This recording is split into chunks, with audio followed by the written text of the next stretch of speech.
What I've evolved into is a four-letter acronym called R.E.A.L, and it's a real framework. And what it stands for is reflect.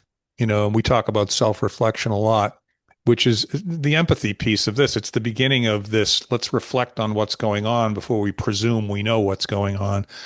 And that's a deep dive into self-reflection.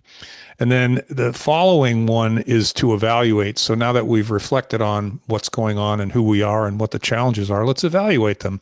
And what I mean by that is let's align them with our values. And in order to align them with our values, we have to really understand what our values are. And in my experience, Jim, most of us think we know what our values are, but when you sit down and go through a rigorous exercise of what they are, you dismiss a few and you add a few. That's been my experience. But the evaluation process is the second step. And then the third step is to activate, which essentially means, all right, what are the action steps that we're going to take?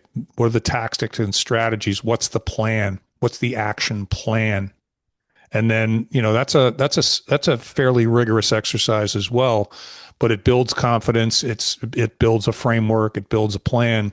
It builds structure around the reflection and evaluation process. And then the final piece is two parts. It's leadership. It's lead is the L, but first and foremost is learning how to lead yourself, and that's showing up every day, showing up prepared, with some direction, bringing some skin into the game, and then building the ability then to lead other people, which to me is mostly leading by example.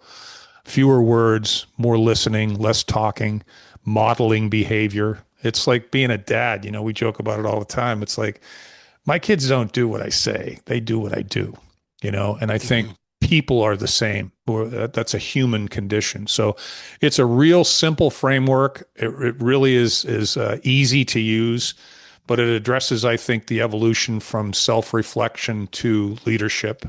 So that's the one that I'm leaning on now.